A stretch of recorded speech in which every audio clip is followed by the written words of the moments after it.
Campanha online. Com menos tempo no rádio e na TV, a internet ganha força na corrida eleitoral. É uma grande possibilidade de abrir o diálogo, a possibilidade de conversar com o seu eleitor, apresentar suas propostas, apresentar suas opções, quais são as suas sugestões para melhorar a sua cidade. Ao vivo, o juiz eleitoral de Taubaté comenta as regras das eleições municipais de 2016. Em atraso, funcionários da Zona Azul em Taubaté cobram salários e benefícios trabalhistas. A empresa fechou as portas após cancelamento do contrato com a prefeitura. E a gente fica de que jeito? A gente exige uma resposta. Luz no fim do túnel. Pesquisa do Sindicato do Comércio Varejista aponta aumento das vendas em abril na região. Mas 5 setores ainda registraram queda. Difícil respirar. Graças ao clima seco, cresce a procura por umidificadores em São José dos Campos. Contagem regressiva. Começa amanhã os jogos regionais em Caraguatatuba e em Campos do Jordão. As feras do tênis já disputam o título do torneio internacional. A final acontece domingo. Agora, no Band Cidade.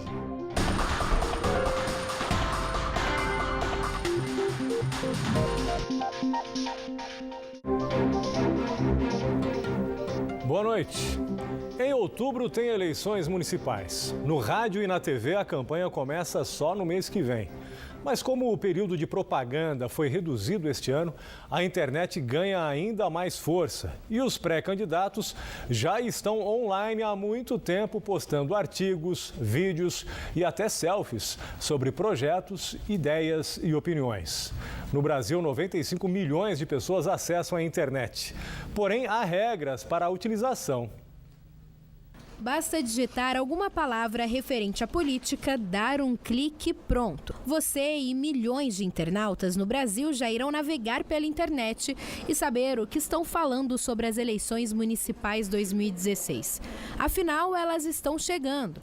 Segundo o IBGE, 95 milhões de brasileiros acessam a internet. Como eu gosto já dos meus preferidos, eu sempre estou acompanhando eles, mesmo sem ter época de eleição. Mesmo porque eu voto, né?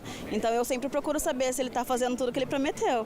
Richard sempre acompanha as informações dos candidatos pela internet, mas sabe da prudência que ele precisa ter na rede. Hoje em dia, com a divulgação nos meios aí, redes sociais, fica muito mais fácil acompanhar o trabalho de cada um, as propostas, né? O que cada um está tentando fazer pela cidade para melhorar, porque a gente precisa, né? De uma cidade melhor, a gente deseja isso. Então, essa busca nas redes sociais, pela internet, facilita bastante. Se os eleitores precisam ficar atentos na hora de escolherem quem vai votar, os candidatos também precisam tomar cuidados com as regras da propaganda eleitoral. Elas também servem para a internet e só são permitidas a partir do dia 16 de agosto. Para este especialista em comunicação digital, a internet é essencial para os candidatos. Mas a população precisa sentir o político perto da sociedade. É uma grande possibilidade de abrir o diálogo, a possibilidade de conversar com o seu eleitor, apresentar suas propostas, apresentar suas opções, quais são as suas sugestões para melhorar a sua cidade. O grande problema é que, infelizmente, boa parte dos candidatos não tem feito isso. Os candidatos ficam muito preocupados em postar fotos de reuniões, fotos de encontros, fotos com lideranças, mas se esquecem do principal da rede social, que é o diálogo, que é a conversa, que é esse contato direto do eleitor. O que o eleitor busca nas redes sociais é o mesmo contato que ele busca no corpo a corpo. Desde que não haja pedido de voto, nem menção a número de candidatura, é possível utilizar as redes sociais para alcançar pessoas e mostrar o posicionamento político. Então, preste atenção no que é permitido aos candidatos. O candidato pode ter um site do partido ou coligação, com endereço eletrônico comunicado à Justiça Eleitoral. Mensagem eletrônica para endereços cadastrados gratuitamente pelo candidato só é permitido se tiver como descadastrar o eleitor em um prazo máximo de 48 horas. Blogs, redes sociais, sites de mensagens instantâneas ou qualquer conteúdo produzido do candidato. Mas também tem os itens proibidos. É vedada a veiculação de qualquer tipo de propaganda eleitoral paga, e mesmo que gratuitamente, em site de pessoas jurídicas, com ou sem fins lucrativos ou em sites oficiais. É restrita a venda de cadastros de endereços eletrônicos. Realizar propaganda via telemarketing em qualquer horário também não pode. O não cumprimento do que está estabelecido na lei pode levar a pena de multa no valor de R$5.000 a R$30.000, dependendo do caso.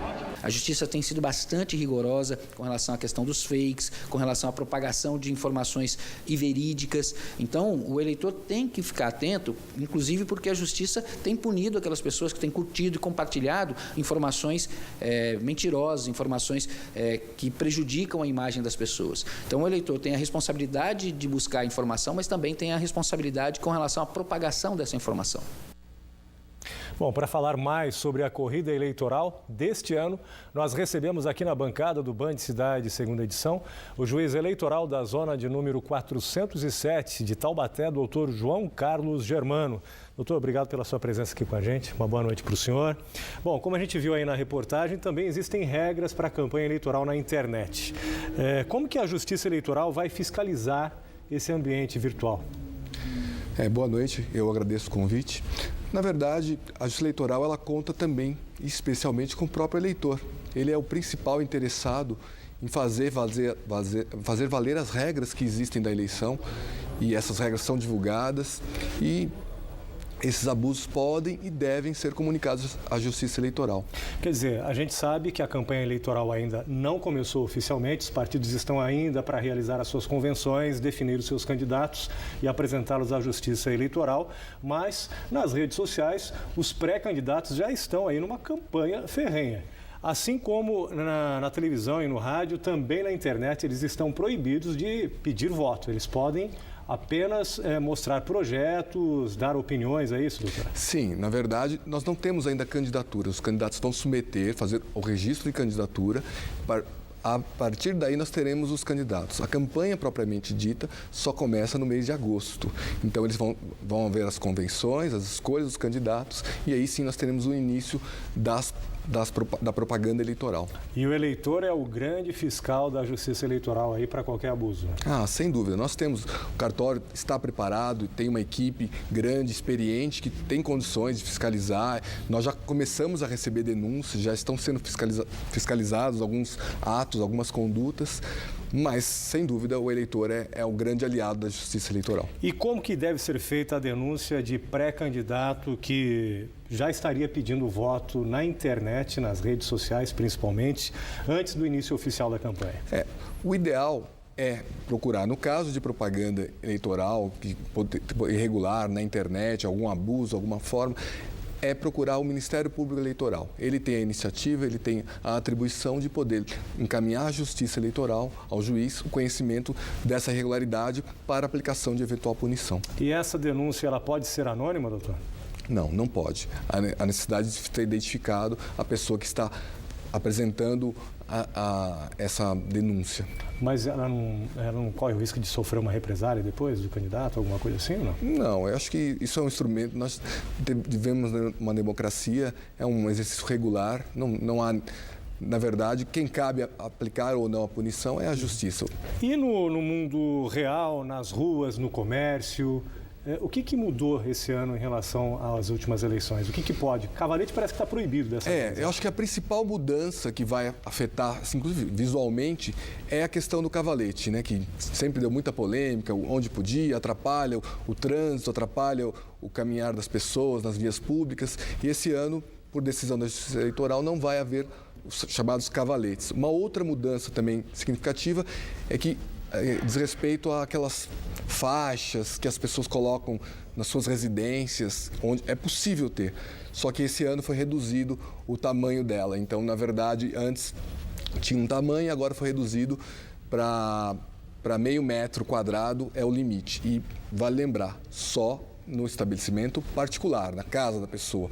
Nenhum prédio público pode ter qualquer tipo de propaganda. E vai poder pintar o muro também ou só colocação de faixas? Também existe um limite. Existe um limite de tamanho para essa propaganda. Agora, com relação às denúncias no mundo real, né? No mundo virtual, o senhor disse que é bom buscar o Ministério Público. Sim, deve procurar o Ministério Público. Com relação ao mundo real, abusos na rua, em prédios públicos, de repente, em muro, é o TRE daí? Exatamente. O TRE criou o que a gente chama de denúncia virtual, né? Então, pode ir ao site do TRE, lá tem todo o passo a passo, é muito fácil, é muito simples, lá tem muitas informações para o eleitor, inclusive saber o que pode, o que não pode. Então, ele entra no site lá, ele vai ter acesso a todas as informações e pode fazer a sua denúncia. Inclusive, o site está no ar, tre-sp.jus.br. Exatamente. Doutor, esse ano as empresas também estão proibidas de fazer doações para candidatos. Somente pessoas físicas e o fundo partidário poderão financiar as campanhas, né? Essa medida deve acabar com o famoso Caixa 2, com a corrupção? Qual que é a opinião do senhor? Na verdade, essa é a grande mudança, né? É uma mudança de grande porte, foi uma decisão da Justiça Eleitoral que proibiu que as empresas financiassem campanhas de candidatos. A gente está vendo aí nessa famosa Lava Jato, ela tem muito envolvimento de questões de financiamento de campanha. Por decisão da Justiça, não pode mais. Isso, sem dúvida, vai impactar grandemente a eleição, porque vai reduzir o valor disponível aí para as pessoas utilizarem na campanha e agora somente as pessoas físicas. E é importante lembrar, as pessoas físicas têm um limite. Só pode ser doado 10% da sua renda bruta do ano anterior. Se ela exceder isso, ela é punida e a multa é muito elevada. E tudo isso tem que ser devidamente declarado também à Justiça Eleitoral. Claro, o candidato tem que prestar contas e isso depois é checado e apurado. Muitas pessoas estão recebendo punição por conta da última eleição. Tá, para a gente encerrar rapidamente, as pessoas têm muita dúvida também sobre a proporcionalidade, né? Como eles dizem, é o coeficiente eleitoral que elege, às vezes, candidatos desconhecidos. Como que funciona essa matemática? Essa é uma questão um pouco que realmente gera dúvida nas pessoas de forma indistinta, mesmo pessoas mais esclarecidas têm dúvida. É preciso lembrar que nós temos dois tipos de eleição, a majoritária e a proporcional. Na majoritária, que são para os cargos no tratamento executivo, então prefeito, governador, presidente e, excepcionalmente, senador, que é do legislativo. Nessas eleições, o mais votado leva eleito. Nas eleições para vereador, para deputado, estadual e federal, nós temos a chamada proporcionalidade. Esse é um critério que a lei estabeleceu. Então, na verdade, pode ocorrer esses casos porque você tem que buscar o coeficiente eleitoral, que é apurado mediante a existência do número de votos válidos dividido pelo número de vagas. Então, vamos imaginar que o coeficiente eleitoral, apenas para exemplificar, seja de 1.000. Nenhum partido que tenha tido menos de 1.000 votos elege candidato. Entendi. E também, no caso, se um partido tiver 5.000 votos, ele vai eleger 5 candidatos. Os mais votados levam. Ok. João Carlos Germano, juiz eleitoral aqui de Taubaté, muito obrigado pela sua entrevista, uma boa noite para você. E a gente vai continuar abordando esse assunto com certeza. Obrigado, estou à disposição. Muito obrigado. Uma luz no fim do túnel se acendeu em abril para o comércio aqui da região. As vendas naquele mês cresceram 2,5% em comparação com abril do ano passado. Foi o terceiro mês consecutivo de alta, segundo pesquisa divulgada hoje pelo Sindicato do Comércio Varejista de Taubaté. No acumulado do ano, a alta é ainda maior, de 3,1%. Mas, apesar do crescimento, 5 entre as 9 atividades pesquisadas tiveram resultado negativo em abril. Os setores de vestuário, tecidos e calçados obtiveram queda de 19,5%. A área de materiais de construção caiu 6,5%. E as concessionárias de veículos venderam menos 2,7% na comparação com abril de 2015. Quem garantiu bom desempenho das vendas foi o segmento de farmácias e perfumarias, com 14% e 1,2%, respectivamente. Continuam internadas na Santa Casa de Lorena a mãe e as 2 filhas gêmeas vítimas de um acidente de trânsito hoje de madrugada na Via Dutra. Segundo o hospital, as crianças de 6 anos de idade permanecem estáveis em observação. Uma delas teve traumatismo craniano. A mulher de 42 anos teve várias fraturas e ainda passa por exames para verificar a necessidade de uma cirurgia. O carro em que elas viajavam bateu em um talude, capotou e caiu em uma ribanceira próximo a Cruzeiro. O motorista de 47 anos e os pais dele morreram na hora. Segundo a Polícia Rodoviária, a mãe do motorista era a única que não usava cinto de segurança. Ela foi arremessada para fora do veículo. A família é de Mesquita, no interior do Rio de Janeiro. No próximo bloco, futuro incerto, reunião sobre novo parceiro para o Hemonúcleo de Taubaté termina sem acordo. E também, clima seco aumenta a venda de umidificadores em São José dos Campos. A gente volta já já, 7h03 agora.